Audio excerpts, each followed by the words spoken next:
terapeuta disse, o desafio do pai, da mãe, é apresentar o bebê pro bebê. Uhum. É você descobrir quem é essa criança e apresentar ela para ela. Falar, olha, em Deus você é, em Deus você é.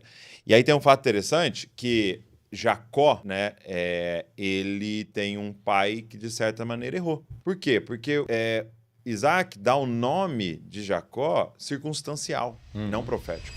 Pai que enxerga longe a vocação, o chamado, a missão do próprio filho. E nós estamos falando hoje pela manhã sobre a importância de o pai conhecer bem o seu filho para ajudá-lo a entender qual é a sua vocação, qual é a sua missão, qual é o seu propósito de vida. E você tem 2 filhos, né? Sim. E eu me lembro que, no meu caso, era uma questão um pouco profética também, né? Por quê? Porque além de eu gostar de estudar a Bíblia, gostar de me comunicar, eu também, por umas 2 ou 3 vezes, no ambiente de culto, certo? Alguém profetizou. Né? Eu me lembro que eu estava numa reunião de jovens e tinha 17 anos e veio um missionário que trabalhou na África, mandou eu ficar de pé assim e ele simplesmente desenhou o meu ministério. Uau. Falando. Então aquilo ficou dentro do meu coração. Eu já amava a palavra, gostava. Eu chegava a ler a Bíblia 12 horas num dia. Ficava lendo e lendo. E aí um dia eu cheguei, pai. Eu era assim, acho que tinha uns 17 anos, 16 anos. Pai, não sei por que eu leio tanta Bíblia. Ele falou, um dia você vai entender. E um dia você vai precisar disso. Ou seja, meu pai também trabalhou em mim como flecha, vendo quais eram os meus dons, a minha capacidade, o que eu fazia com muita facilidade e investiu. E você tem hoje a Letícia, a Luísa, você tem a Luísa e o Davi. Como é que você vem trabalhando com seus filhos em relação a isso? Até uma coisa interessante é você pensar, né, como nome é um negócio forte, né? Muito. Porque, queira ou não queira, é uma declaração, né? Josué, né? Então, isso que eu ia dizer, Josué, né? Então você pensa, qual que é o conselho principal que aparece para Josué? Medita nesse livro da lei. Aí você tá falando, né? Eu gostava de ler a Bíblia e tal. Qual que é uma das marcas de Josué? Coragem. Não tenha medo, vai, coragem. Qual que é a grande questão? Era de conquistar, era de entrar numa terra e conquistar. Então tem tudo a ver com a forma que o Senhor se movimenta há anos. Então, há anos, né? Então você vê assim, é uma declaração, Josué. Então você imagina alguém chamado Moisés, ou Moisés, né? O filho do Pedro vai ser o Timóteo. O Timóteo. Então, é uma declaração. Mas mais do que o nome, é o que como você está apontando aquela criança, né? Então, hoje a gente pode escolher nomes mais modernos, não tem problema nenhum, mas tem algo de você apontar essa criança, entendendo, há um propósito de Deus para a vida dela, né? Então, eu queria desafiar todos os pais a estarem em profunda oração, pedindo, Senhor, nos revela quem é essa criança. Uma vez estava fazendo terapia e o terapeuta disse, o desafio do pai, da mãe, é apresentar o bebê pro bebê. É você descobrir quem é essa criança e apresentar ela para ela. Falar, olha, em Deus você é, em Deus você é.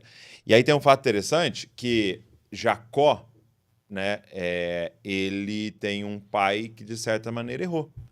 Por quê? Porque Isaac dá o nome de Jacó circunstancial, não profético. Olha lá, ele nasceu puxando o pé, então, olha lá, é um usurpador, é um trapaceiro, ele quer passar na frente, tal. Aí ele fala, ó, Jacó, entendeu? E aí ele vive o resto da vida, encarnando o seu boa nome. parte da vida, encarnando o seu nome circunstancial, até o encontro com Deus. E aí Deus fala, deixa eu te falar. Isso não é o seu nome. Qual deveria ser o seu nome? Ou deixa eu te falar como o céu te chama. Você é um príncipe do Senhor. Você é Israel. E ele tem um nome trocado. E olha que interessante. Você sabia que Israel só tem um filho? Jacó teve 11, né? Israel só teve um. Né? Então, ele só teve um filho depois do nome trocado. E todos os filhos antes tinham nomes circunstanciais. Porque era no nascimento, a mãe falava, finalmente eu tive um filho e tal. Aí dava um nome. Agora meu marido vai me amar. Aí dava um nome. Então era tudo nomes a partir da carência e tal. E aí quando Raquel, Raquel, né? Raquel. Raquel. Rebeca, Raquel. Raquel. Raquel. Vai ter o nenê, ela tá morrendo. E ela fala, filho da minha dor. É a única vez que ele fala. É Benoni. Aí ele fala, não vai chamar isso.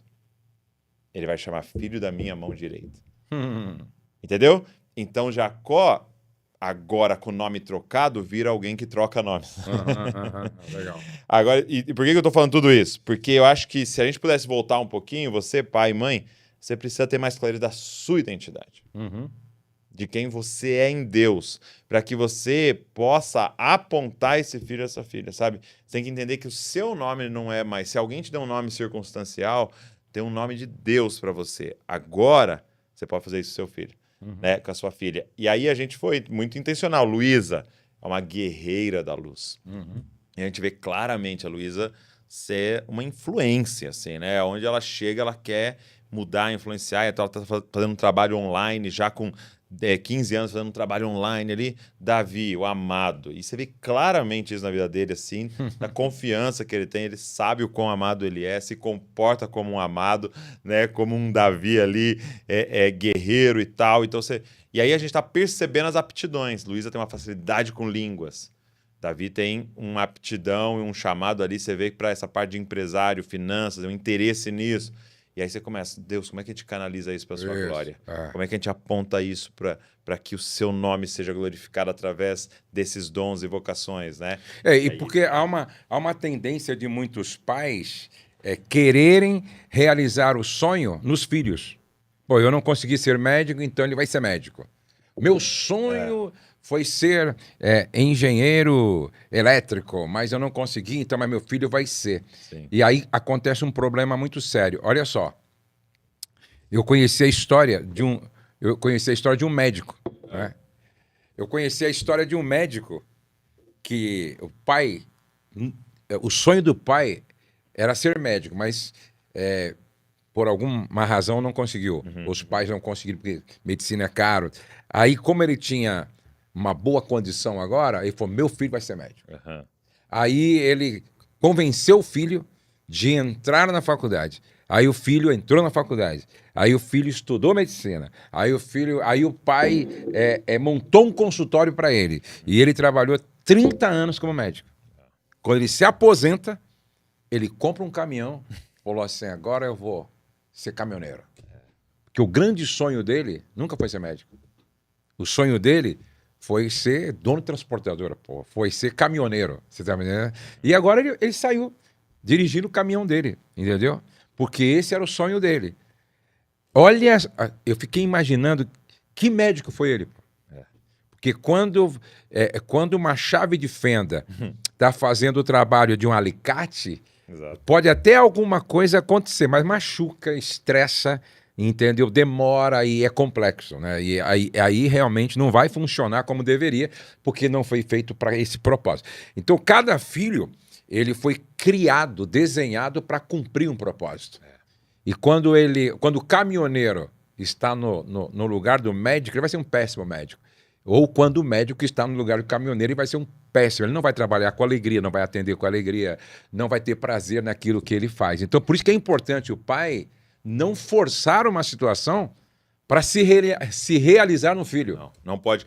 E eu lembro que quando o Johnny, né, nosso amigo Dr. Jonatas, ele se formou em medicina, ele falou para mim assim, olha, eu vou fazer uma especialização. Eu falei, que legal, né? Do que você vai fazer? Ele falou, vou fazer especialização em médico da família. E eu nunca tinha ouvido falar. E aí eu falei, mas como é que funciona? Qual que é a especialização, né? Porque você tem o cardio lá do coração, você tem o ortopedista, você tem o neuro e tal. Mas e o médico da família? Ele falou assim, ó, então o médico da família, ele é o médico de uma família, como acontecia muito antes, né? Então eu pego a criança, começo a acompanhar ela e o propósito é que você acompanhe 10, 20 anos. Então eu não sou especialista em coração, em joelho, em cérebro. Eu sou especialista em Josué. Então, eu te acompanho desde criança. Então, eu conheço como um todo aquele ser, aquela pessoa, quais são os hábitos da sua família e os problemas que geralmente essa família tem e tal. E aí me acendeu um alerta. Porque é isso, né? o chamado de um pai e de uma mãe é ser um médico especialista em Davi. E especialista em Luísa.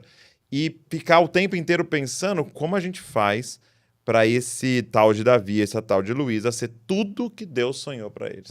Então, onde a gente tem que investir, quais são as broncas que a gente tem que dar, o castigo que tem que dar, mas e o curso tem que pagar. E olha, eu lembro que a Luísa chegou para mim agora umas 2 semanas atrás e falou assim: pai, você paga um curso de coreano para mim?